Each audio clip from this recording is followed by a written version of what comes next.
débat du dimanche, bienvenue à ce numéro consacré à la probabilité, la très forte probabilité de la tenue du premier tour de la présidentielle malienne le 28 juillet prochain. Nous allons en parler. On va également aborder la réconciliation entre militaires au Mali, la tournée africaine de Barack Obama et bien entendu l'incertitude autour de l'état de santé de Nelson Mandela. Des questions qui seront abordées par nos invités Issoufou Yago, juriste consultant spécialiste des questions internationales, Aoui Touré, journaliste, maître Mamadou Ismaël Konaté, avocat, et Serge Daniel, journaliste écrivain. Tournée africaine de Barack Obama, 3 pays en une semaine, la Tanzanie, l'Afrique du Sud et le Sénégal. Le pays de la Teranga qui a été la première étape de ce périple de Barack Obama. Nous écoutons ici justement Macky Sall et le président des États-Unis lors de la conférence de presse. Le président Obama et moi-même nous sommes entretenus sur des questions d'intérêt commun sur le continent africain et au plan international. Nous avons naturellement évoqué des questions bilatérales. En ma qualité de président en exercice du comité d'orientation du NEPAD, j'ai notamment fait part au président de nos projets d'infrastructures africaines et aussi je suis revenu au plan bilatéral sur notre coopération déjà excellente et je l'ai surtout remercié pour le soutien des États-Unis au développement du Sénégal. Je suis très fier d'être ici dans le cadre du 50e anniversaire de la présence du corps de la paix au Sénégal. Aujourd'hui, je réaffirme que les États-Unis vont demeurer un des partenaires les plus forts du Sénégal dans ce domaine. Nous allons construire de nouvelles routes, des ponts pour que les marchands puissent écouler leurs marchandises, pour qu'il y ait davantage de manuels scolaires, également qu'il y ait davantage de connectivité Internet pour que les enfants puissent apprendre. Vu que la plupart des gens au Sénégal et dans le continent travaillent dans l'agriculture, notre initiative sur la sécurité alimentaire va aider les agriculteurs à développer de nouvelles semences et technologies. Voilà un morceau choisi de la conférence de presse co-animée par les présidents Obama et Macky Sall. Plusieurs sujets ont été abordés, mais nous nous sommes focalisés sur les considérations bilatérales. Issoufou Yago, vous participez à cette émission pour la toute première fois. Elle vous inspire quoi, cette visite de Barack Obama au Sénégal? Je vous remercie. Alors, c'est de façon générale, moi je dirais que c'est une séance de rattrapage pour Barack Obama, dans la mesure où Barack Obama, depuis son élection en 2008, avait suscité un certain engouement pour les Africains, en raison de ses origines, bien sûr, africaines. Mais il s'était avéré que Obama avait un peu délaissé l'Afrique, hormis sa visite en 2009 à Accra, où il avait parlé un peu de démocratie. Donc cette visite s'inscrit dans cette dynamique. Il s'agit pour les États-Unis, avec le président Barack Obama, de procéder à un certain rattrapage dans la mesure où la Chine commence à prendre de l'ampleur sur le continent africain. C'est au niveau économique, sur le plan démocratique, parce que, comme vous le savez, le Sénégal a opéré une transition démocratique assez remarquable, si on peut le qualifier ainsi, okay, avec l'élection de Macky Sall. D'accord, nous aurons l'occasion d'en parler tout au long de l'émission. Mais Aoui Touré, au-delà de ces aspects économiques, au-delà de la volonté de contrecarrer l'influence chinoise, on peut également parler de prime à la démocratie, de prime à la bonne gouvernance au Sénégal. Ben oui, moi j'irais au-delà de cette séance de rattrapage et je dirais que ça a une bonne publicité pour le Sénégal et son président Macky Sall. Et au-delà justement de cette séance de rattrapage, il faudrait ajouter que Barack Obama en Afrique, il est dans une mission, je dirais pas d'évangélisation, mais de conscientisation, si on se réfère un peu au discours qui a été prononcé sur le campus de Soweto, où il appelle cette jeunesse africaine à une prise de conscience. Une nouvelle Afrique en marche. Serge Daniel? Moi, je pense qu'Obama n'a pas de politique africaine. Le dernier président américain, le président américain des 15 dernières années qui avait vraiment une politique africaine, ça a été Bill Clinton. Il n'y a pas eu, à part le discours qu'il avait prononcé à l'époque à Accra, vous vous souvenez, on s'attendait à voir les choses changer ou les choses se spécifier ou se développer dans un domaine, soit le domaine militaire, soit de la sécurité, soit le domaine du développement. Il y a eu l'AGOA, c'était pas lui. Je trouve qu'il n'a pas de politique africaine. Au Sénégal, il a parlé d'Internet, il a parlé de sécurité alimentaire, il a parlé de route.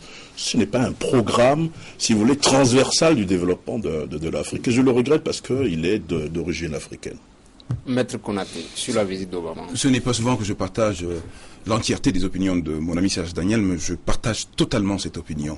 Je me pose la question de savoir à quoi servent ces visites officielles dans nos pays africains. Barack Obama s'est déplacé pour 24 heures au Sénégal. Pour parler de ce dont Serge a parlé tout à l'heure, au bout du compte, on peut se poser la question de savoir aujourd'hui, quand la plus grande puissance économique et militaire et au-delà se déplace pour venir en Afrique pour parler d'Internet, pour parler de prise en main des terres agricoles, pour parler de je ne sais quoi encore, je crois qu'on est en droit d'attendre plus de l'Amérique, qui est d'abord une démocratie, et Dieu seul sait combien les problèmes de démocratie se posent dans notre continent. Deuxièmement, je pense que cette grande puissance, cette grande nation américaine aujourd'hui, a besoin d'aller au contact avec l'Afrique et le continent pour aujourd'hui échanger sur un certain nombre de préoccupations qui sont essentielles aujourd'hui. La question de l'éducation est une priorité absolue. La question de la santé est une priorité absolue. La question du développement de la démocratie dans un contexte africain, voilà des choses sur lesquelles l'Afrique est en droit d'attendre d'un pays comme les États-Unis, d'un président comme Barack Obama qui, on l'a rappelé tout à l'heure, est d'origine africaine. Ok. Yago, vous aviez abordé l'influence chinoise, mais au-delà également, il y a un aspect sécuritaire, puisqu'il y a Africom qu'on oublie souvent. Tout à fait. Parce que l'Africom, si je me souviens... Vous êtes basé à Africom en Allemagne.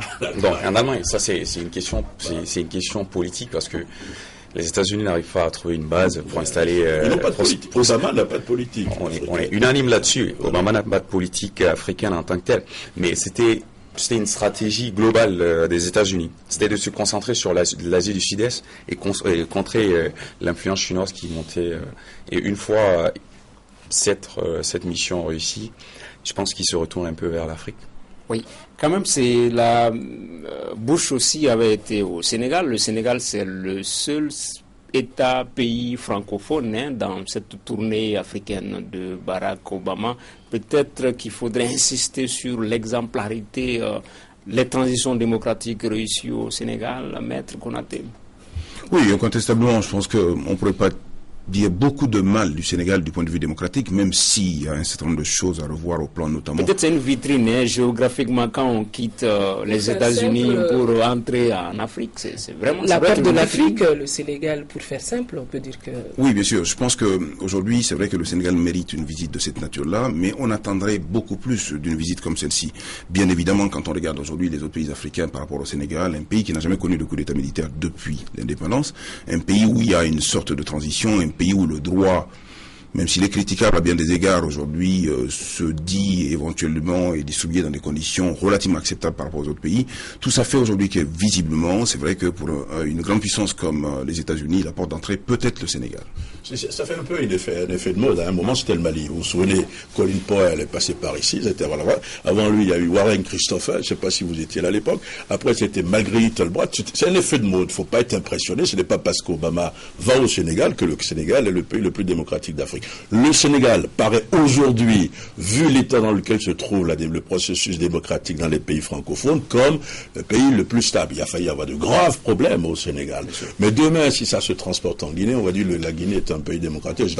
Je pense que les présidents américains vont d'abord là où leur sécurité est garantie pour assurer, pour le temps qu'ils vont mettre là-bas. Et pour l'occasion, c'était le Sénégal. Vous avez vu l'impressionnant dispositif sécuritaire qu'il y avait au Sénégal.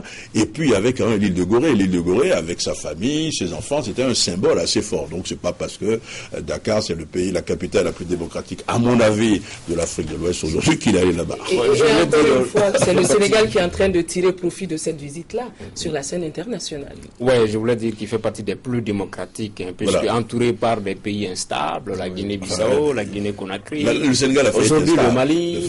Le Sénégal a failli être instable. Tout à fait. Yago, vous parliez de cette rivalité commerciale avec la Chine. En quoi Obama peut juste désamorcer un tout petit peu cette menace-là? à travers cette visite? On ne va pas parler en termes de menaces parce que les États-Unis avaient volontairement délaissé, si je puis m'exprimer ainsi, l'Afrique, comme je disais tantôt, pour se concentrer sur l'Asie du Sud-Est. Donc, ce qui a permis à la Chine de renforcer ses relations commerciales. Et que vous savez que la Chine ne conditionne pas ses aides. Donc, on se retrouve en 2011 avec 140 milliards de transactions pour la Chine et pour les États-Unis 40 milliards. Donc, les États-Unis essaient de un peu rattraper ce retard sur la Chine. Au Sénégal, il n'a pas parlé de business au Sénégal, mais on a vu qu'en Afrique du Sud, il a débarqué avec un très grand nombre d'hommes d'affaires américains. Justement, les enjeux ne sont pas forcément les mêmes. Au Sénégal, c'est surtout sur le plan des infrastructures et tout ça. Et en Afrique du Sud, c'est du cash, quoi. Un partenaire économique de poids. Justement, l'Afrique du Sud, où Barack Obama était ce week-end, il n'a pas pu être au chevet de Nelson Mandela, seulement des contacts avec des proches de la famille, alors que c'est toujours l'incertitude autour de l'état de santé de Nelson Mandela. À Touré, il y a une fille de Mandela qui n'a pas été du tout tendre envers les confrères. Elle les a qualifiés de vautours, de rapaces, d'oiseaux de mauvais augure. C'était un peu trop fort quand même. Mais même si la presse fait peut-être son travail. Mais il faudrait comprendre son état d'âme. Tout le monde sait ce que représente Mandela aujourd'hui et que bon, c'est normal que tous ces médias soient là pour être le premier à pouvoir dire à Mandela attirer sa révérence. Donc, elle est dans un état d'âme. Ok. Maître Konaté, Mandela, l'héritage Mandela, ça peut être quoi? En quoi est-ce qu'il peut inspirer le leadership africain, Nelson Mandela? Je pense que d'abord, la capacité à véritablement s'imprégner des problèmes d'un pays. Mais au-delà du pays, d'une nation, c'est véritablement un continent. Je pense qu'il faut rappeler ce qu'a été Mandela, véritablement le premier symbole que l'apartheid a pourchassé. À tout point de vue. L'homme politique a été le plus longuement en prison et Dieu seul sait quelle prison. J'ai eu l'occasion de visiter la cellule dans laquelle il a été.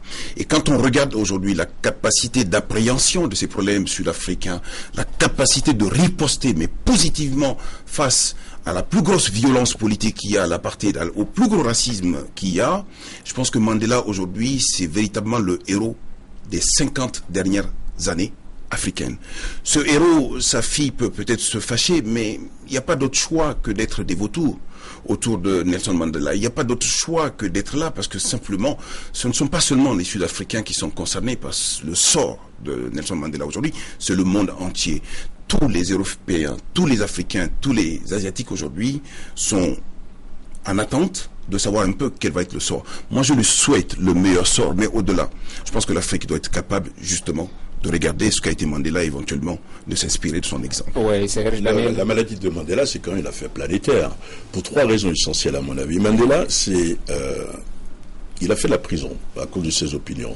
Mais là, il nous a montré le côté vraiment qu'il faut avoir, c'est par rapport au pouvoir, c'est qu'il est arrivé à un moment où il était tellement populaire, à un moment où il pouvait faire 10 ans au pouvoir. Il a fait 5 ans, je crois, voilà, il a fait 5 ans, un seul mandat, et il a dit, je me retire parce que je suis fatigué, je laisse la place aux jeunes. Ça, c'est une leçon de démocratie, une leçon d'humilité, si vous voulez. Et là où il m'a vraiment impressionné, moi, c'est ensuite les rapports qu'il a entretenus avec les Blancs. Je suis persuadé que si c'était probablement un autre beaucoup plus jeune, ça aurait été la vengeance. Lorsqu'il est arrivé au pouvoir, il a maintenu le ministre des Finances de l'époque, M. Trevor, parce qu'il avait très bien compris que la révolution n'était pas seulement culturelle ou politique, elle était également économique. Et qu'il fallait rassurer les Blancs, il fallait rassurer les différentes communautés. C'est véritablement un grand homme. Maintenant, quant aux commentaires de la presse, là où je ne suis pas d'accord, vous voyez, on ne s'entend pas tout le temps, je ne suis pas d'accord. C'est-à-dire que j'ai lu dans la presse, il est en train de mourir. Vous n'êtes pas d'accord avec qui? Avec Maître? Avec Maître, pour une fois. Il est au seuil de la mort. Mais attendez, mec, il est malade, il a un âge où on a un pied sur le savon noir, 94 ans quand même, mais tant qu'il n'est pas mort, arrêtons de dire qu'il va mourir, il vit sous respiration assistée, etc. J'ai trouvé ça un peu, permettez l'expression. Aucun médecin n'a dit officiellement cela. Ça a été dit, c'est son parent qui a dit, etc. Je pense que la presse a manqué un peu de pudeur dans cette affaire. Oui, Yago. Sur l'héritage de Mandela, moi je parlais plutôt des héritiers potentiels. Sur le plateau, je voulais savoir si vous en connaissez pour le moment sur le continent africain. Personnellement, je n'en vois pas d'abord. Et concernant l'héritage de Nelson Mandela, c'est le symbole de la liberté. Le symbole de la liberté que les Africains, les populations africaines, les dirigeants africains, doivent s'inspirer, entretenir et conserver en avant-temps.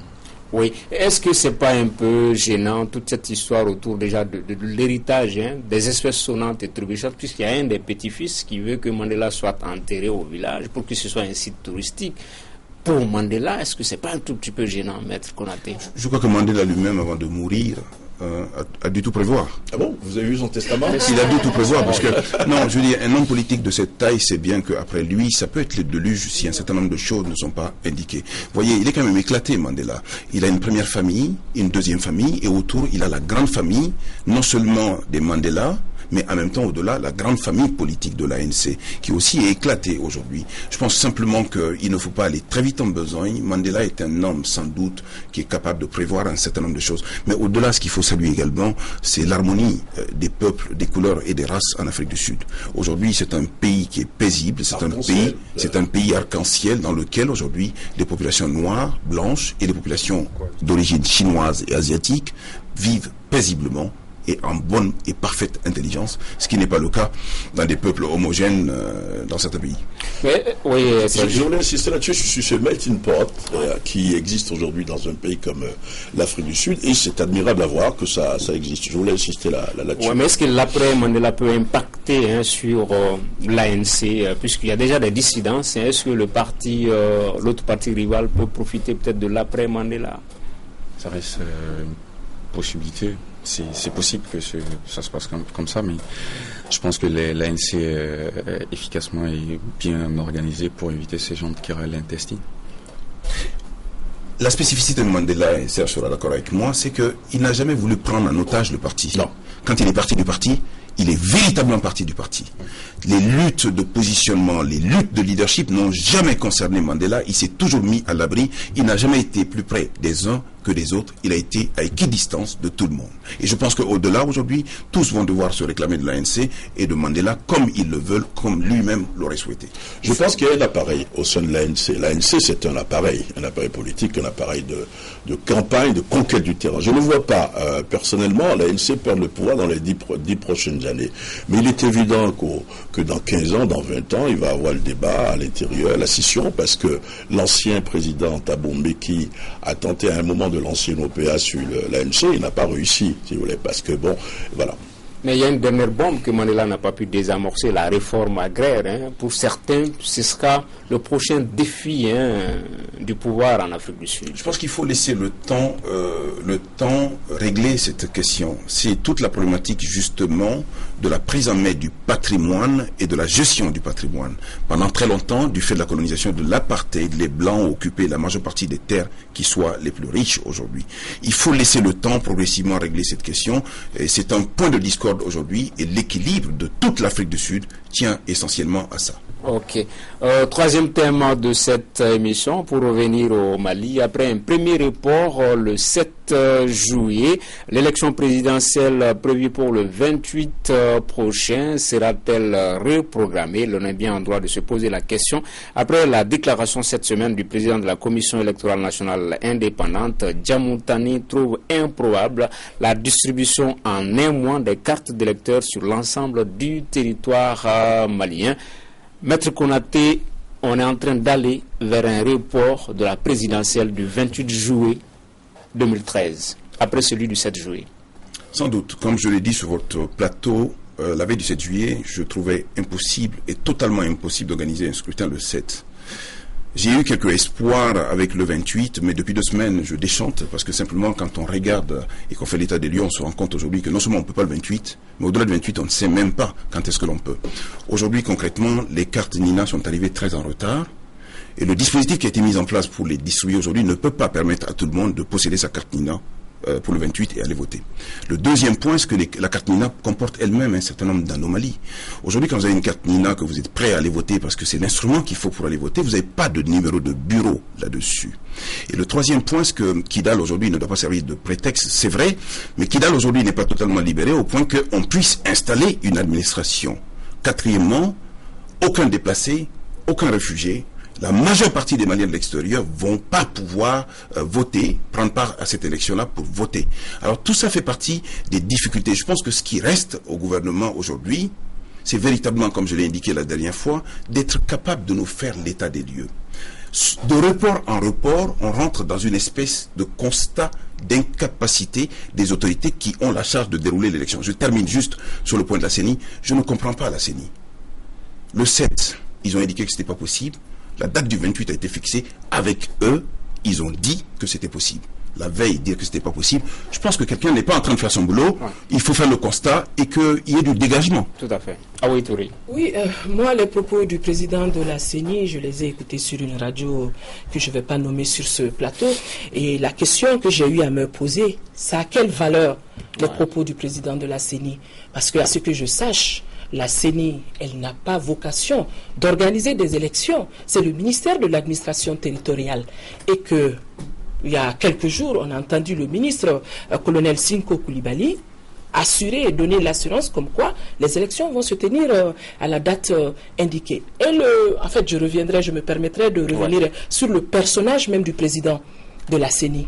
Avant le premier report, il a été le premier à monter au créneau pour dire que ce n'est pas possible. Après, il est revenu pour dire que c'était possible. Et on a même vu le Premier ministre, quand il est passé à la CENI, l'assurance lui a été donnée, comme quoi les conditions sont réunies pour aller vers les élections du 28 juillet. Donc, moi, la question que je me pose aujourd'hui, peut-être dans cet agenda, il y a quelque chose qu'on n'arrive pas à dire au peuple malien, et je pense qu'on se parle entre journalistes, mais bon, si tout le monde n'est pas journaliste sur ce plateau-là, il est temps de le préciser. Oui. Voilà. Ok. Yabou, ça fait un peu de désordre tout cela, hein, vous ne pensez pas? Oui, je pense le Mali n'était jamais prêt. Le Mali n'était pas prêt concrètement pour organiser des élections dans ce laps de temps. Mais c'est une stratégie qui est appliquée depuis pas mal de temps dans les guerres contre-insurrectionnelles, comme cela s'est passé en Irak, en Afghanistan, avec la remise au goût du jour de la stratégie de David Galula. Je ne sais pas si vous le connaissez, c'est un officier français, qui avait établi cette stratégie qui consiste à dire que la première étape, c'est de détruire d'abord les forces, les insurgés, et la deuxième étape, c'est de procéder à une reconstruction avec une demande de fonds, comme cela s'est passé à la conférence de Berlin pour l'Afghanistan, ce qui s'est passé pour le Mali le 15 mai à Bruxelles. Et la troisième étape, c'est d'organiser les élections. On ne dit pas quelles qu'en soient les conditions, mais c'est sous-entendu que, quelles que soient les conditions, les élections doivent être organisées pour permettre aux autorités légitimes d'être présentes et d'organiser l'État et de gérer la question de l'État. C'est une stratégie qu'ils essaient d'appliquer à chaque fois. C'est sur le probable report. Je vais me mettre entre Hawaï et Maître. Au Mali, il y a 3 structures chargées d'organiser les élections. Vous avez la Commission électorale nationale indépendante, qui est très pessimiste. Il dit c'est pratiquement impossible le 28 juillet. Vous avez le ministre, vous avez le ministre, la Commission électorale nationale indépendante est chargée de veiller sur la moralité du scrutin. La régularité, la moralité du scrutin. Vous avez le ministère de l'administration territoriale, le ministre, qui lui a été toujours optimiste, c'est-à-dire que lui, si vous écoutiez le ministre au mois de juillet, on pouvait organiser les élections le 7 juillet. Et vous avez le délégué général aux élections, l'ami Sangaré, qui lui se tait. Un silence de prudence. Ça veut dire que quelque chose ne fonctionne pas. Ce qui se passe, à mon avis, et je vais dans la même direction que Maître, c'est qu'on se rend compte aujourd'hui qu'il y a un gros problème par rapport aux fichiers. Vous avez non seulement l'absence des numéros de bureaux de vote, etc., mais ce qui est particulier au fichier biométrique cette année, c'est que le fichier biométrique va servir en même temps de carte d'identité et en même temps de carte d'électeur. Et ça, c'est très important. Mais vous avez des milliers de Maliens qui n'ont pas aujourd'hui leur carte d'identité, leur carte d'électeur. Mais plus grave, vous avez dans la base de données des jeunes, des quelques centaines de milliers de jeunes qui ne sont pas du tout inscrits. Maintenant, ce qu'il faut souhaiter pour le gouvernement, puisqu'il y a un ministre porte-parole du gouvernement, un porte-parole du gouvernement, et ça c'est son job, c'est d'expliquer, comme l'a dit Maître Konaté tout à l'heure, à la nation ce qui se passe exactement, et que ce ne soit pas forcément dans les journaux, que ce ne soit pas sur les radios. Vous ne vouliez pas citer de radio étrangère tout à l'heure, je ne citerai pas de radio intérieure non plus, de radio nationale, qu'on apprenne les informations. Ce que je sais, c'est que officiellement, il y a une délégation officielle qui va quitter Bamako très bientôt pour se rendre à Abidjan rencontrer le président de la CEDEAO. De pas mal de choses. Alors, ça, c'est notre job d'être au courant des choses. Une autre délégation va aller au Burkina, en France, et pour faire l'état des lieux en disant, voilà la situation, qu'est-ce qu'on fait? Okay. Et je pense effectivement, d'après mes informations, qu'on irait probablement vers un report. Mais ça, il appartient au gouvernement de l'annoncer. Dernière chose, Adam Thiam, qui est de la bande, n'est pas là. Peut-être que c'est un signe. Ok. Ah oui, non, moi, ce que je voudrais vraiment ajouter et essayer de comprendre le président de la République par intérim. Vous l'attaquez trop, le président de la République. Parce qu'il occupe, il est au devant de l'actualité. C'est depuis Paris, il annonce la date du 28 juillet. Et je me mets dans la peau du citoyen lambda, parce que je me dis, quand un président de la République annonce des élections pour une date donnée, c'est que en avant, on avait pris toutes les dispositions de la faisabilité de la chose avant de l'annoncer. Et que maintenant, c'est à son arrivée à Bamako, on commence des consultations pour demander maintenant l'avis de la classe politique. Donc je trouve des situations, encore une fois, il y a un grand besoin de communication qui a à faire. Il a ajouté deux choses, le président à Paris. Il avait dit, attention à une crise au poste électoral. Certains l'ont dit, Maître Moutagatal aussi l'avait dit à l'époque, mais M. Diokounda Traoré avait précisé, je ferai tout pour que les élections se tiennent le 28 juillet. Non, ce que je n'ai pas terminé. Et François Hollande, le président de la République, qui a dit qu'il sera intraitable sur la question. Ouais, on se demande s'il faut attendre au coup de foudre de François Hollande. Mais maître, la question que j'avais envie de poser, c'est de savoir est-ce un autre report ne va pas être une mauvaise publicité pour le Mali? Ça fait pas trop sérieux pour un pays, pour un gouvernement. Le 7 juillet, le 28 juillet, une autre date, peut-être même qu'est-ce qui nous dit que l'élection va avoir lieu à cette date-là? Est-ce que c'est pas de la mauvaise publicité pour ce pays-là qui a presque failli toucher l'abîme ces derniers temps? Probablement, mais en tout cas, un troisième report, probablement s'inédié, va nous permettre de faire le constat évident. S'inédié. Il faut qu'on sache la date. Non, on ne va pas reporter disant on reporte les élections s'inédié. Justement, je vais revenir. Non, mais parce qu'aujourd'hui, la date du 28, entre le 7 et le 28, ils ont juste décalé de 21 jours. Probablement, en décalant de 21 jours, ils savaient l'état des lieux, ils savaient l'ampleur des tâches à effectuer, ils ont dû décaler de 3 semaines. Ce que vous dites, je suis tout à fait d'accord avec vous, mais en même temps, c'est le constat évident de l'incapacité d'un gouvernement à organiser une des missions essentielles qui lui a été confiée dans le cadre de la transition. Moi, je ne veux même pas croire que ce gouvernement veut se maintenir, que c'est pour cela qu'il joue à des subterfuges ne nous permettant pas d'organiser des élections. Je pense qu'il faut faire extrêmement attention à la déception du peuple, qui fonde un espoir évident, comme si la fin de tout le calvaire malien tenait à cette élection. Il faut organiser ces élections. Il faut les organiser coûte que coûte, vaille que vaille. Il faut qu'elles se tiennent. Je pense que pour un gouvernement qui est sérieux, on ne peut pas s'amuser à fixer pour une troisième fois une date qui sera probablement pas tenue. Il faut organiser des élections crédibles. Tout à fait. Et vous voulez ajouter quelque chose? Bien sûr. Mais la question, elle est assez complexe. Moi, je pense que le Mali n'a pas forcément les moyens de ses ambitions. Donc, vu que l'argent ne vient pas forcément de chez nous, que actuellement c'est uniquement la France, si je ne me trompe pas, qui dépense beaucoup d'argent. Les États-Unis n'apportent pas leur aide tant qu'il n'y a pas de président légitimement élu à la tête d'un État. Donc je pense que c'est pour cette raison, et parmi tant d'autres, que la France pousse le Mali à organiser forcément ces élections-là. Encore le vendredi, le porte-parole du Quai d'Orsay insistait là-dessus, que les conditions étaient remplies pour organiser les élections et qu'il n'y avait pas de raison que cela ne se fasse pas à la date indiquée. Donc nous sommes en attente d'un communiqué officiel du gouvernement pour savoir... Et le fait inédit, on a lu la réaction des groupes armés de la région de Kidal qui ont dit justement sur la même radio étrangère dire que Kidal ne servira pas de prétexte pour parler de report dans ce pays. Ils disent qu'ils sont même prêts à accompagner. Ce qu'il faut craindre, ce sont des élections bâclées. c'est-à-dire une crise post-électorale.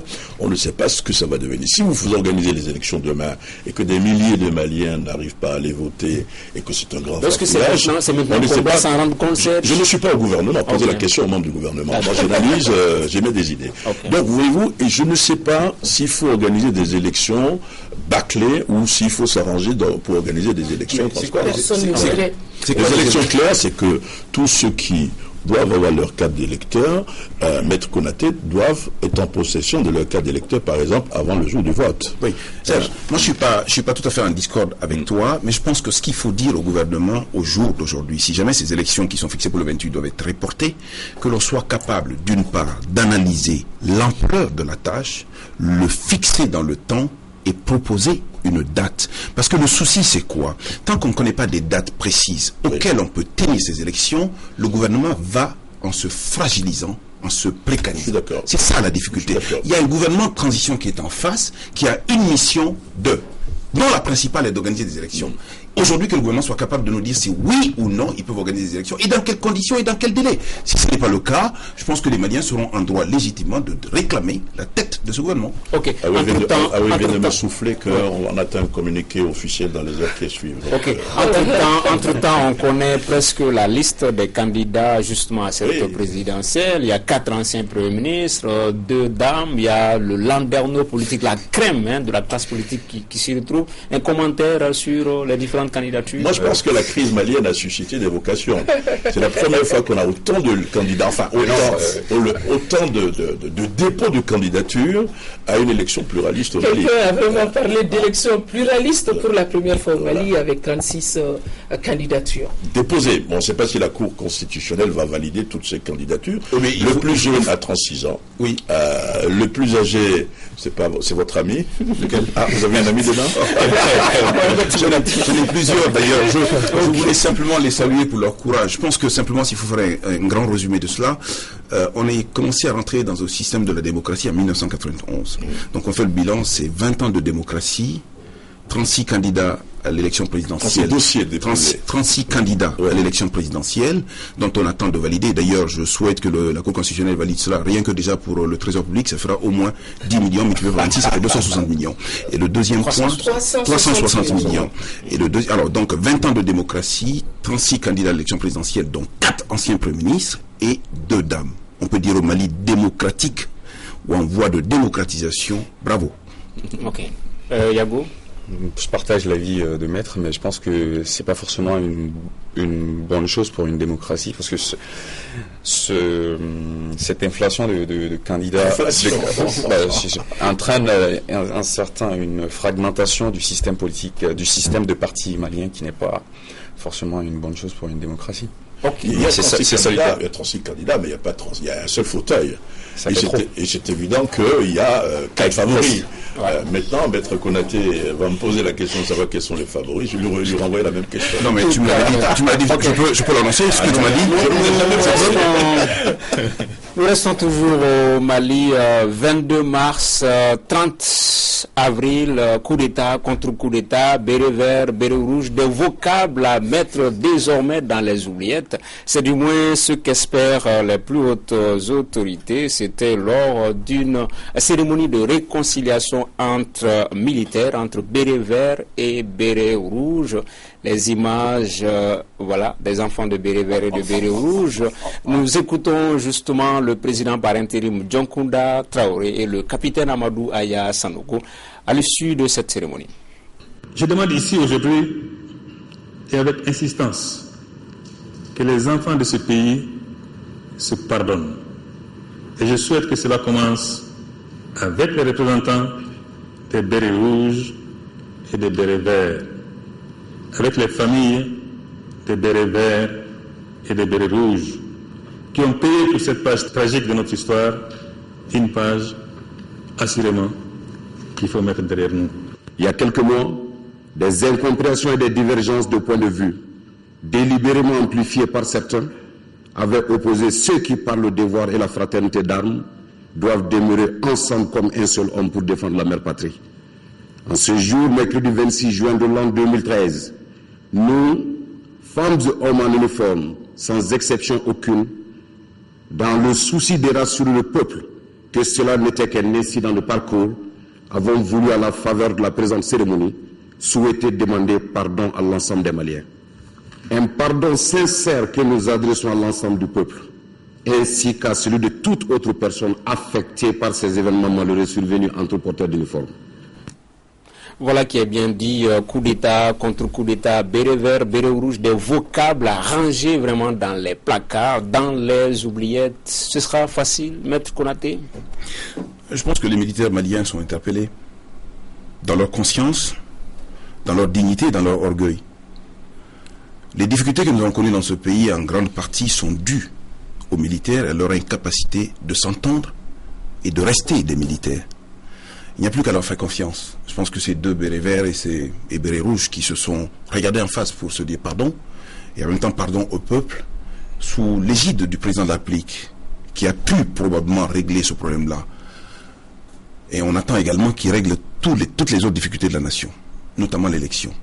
Que les bérets rouges et les bérets verts s'entendent, qui demandent pardon, ça peut être une bonne dynamique dans laquelle il faut au moins exprimer un début de confiance et saluer cette démarche probablement.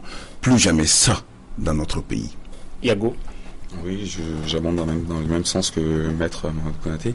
C'est que c'est une initiative à saluer, parce qu'une armée désunie part toujours perdante face à l'ennemi, et que ce sont des attitudes à bannir définitivement au sein de notre armée. Ok. Ah oui, Touré. Plus jamais ça dans notre pays. Je trouve que c'est un acte à saluer et que ça va dans le sens, le Mali est en train de se réconcilier avec lui-même, avec son armée, et que bon, chacun va jouer sa partition. Et au Mali, l'expérience que moi j'ai du Mali, c'est qu'on finit toujours par demander pardon. On finit toujours par demander pardon et on accorde généralement le pardon. Je dirais que c'est un début de réconciliation. Ce n'est pas la réconciliation encore au sein de l'armée malienne. C'est un début de la réconciliation qui intervient à un moment très important, je pense, du processus, de voir que les militaires qui vont assurer la sécurité du pays ont décidé d'aller main dans la main. Ce qui, moi, j'aimerais faire observer, c'est que les autres membres du CNRDE n'étaient pas là. Est-ce qu'ils étaient cachés est-ce qu'ils étaient dans la salle, ou est-ce que c'était Sanogo? Ça, je les connais tous. Oui, on le dit. Dans toutes les images qu'on a vues de Sanogo, quand il est arrivé au pouvoir, il y avait toujours le numéro 2 derrière lui. Ouais. Là, on n'a pas vu le temps qu'on arrive. Bon, je suis en train d'extrapoler, hein, vous savez, les journalistes, on extrapole. Mais je pense que c'est vraiment un début, mais il y a aussi le problème de la police. Au sein de la police aussi, ça ne va pas. Il y a des policiers qui sont en prison. Le président Diokunda a déclaré lors de cette cérémonie émouvante, il a dit que tous ceux qui étaient impliqués dans cette affaire seront libérés. Je constate que pour le moment, ils ne sont toujours pas libérés. Maître Konaté, est-ce que c'était une manière d'anticiper sur la campagne électorale, puisque l'affaire béret vert, béret rouge, les questions militaires pouvaient inspirer certains candidats justement à cette présidentielle à la veille? Est-ce que ce n'était pas une manière d'anticiper un peu désamorçant cette crise-là? Oui, surtout qu'à l'époque, on a également dit que un certain nombre de partis politiques avaient instrumentalisé justement ces forces armées, bérets rouges et bérets verts. Je pense qu'aujourd'hui, cette dynamique de paix et de réconciliation doit être d'abord véritablement intérieure ici, avant d'aller ailleurs. Les militaires ont besoin de se réconcilier, mais les politiques aussi ont besoin de se réconcilier. Je pense que pour une fois, il faut mettre la balle à terre et être capable de se regarder en face. Moi, j'ai toujours dit aux gens que le lendemain du coup d'état militaire, on s'est retrouvés deux camps, l'un en face de l'autre. Alors c'est très facile pour les gens de se réclamer de la démocratie et de demander le retour à l'ordre constitutionnel. Mais il n'y avait plus de sujet à partir du moment où le président Diokunda avait occupé le poste de président de la République. Et les autres en face, sous le couvert de la révolution, ne pouvaient pas supporter 2 secondes que ceux qui ont été au pouvoir jusque-là puissent se maintenir. Les deux doivent se regarder en face. Je pense qu'il faut qu'il y ait un véritable processus de réconciliation nationale, sans laquelle aujourd'hui, la campagne électorale qui s'ouvre va être un danger absolu. Le président de la République qui va se mettre en place va avoir beaucoup de mal si jamais l'atmosphère politique n'est pas apaisée. Il faut l'apaiser aujourd'hui. On attend des hommes politiques une initiative assez forte comme celle qui a été prise par des militaires qui se regardent en face, qui fassent la paix et que l'on puisse aller dans le sens du Mali.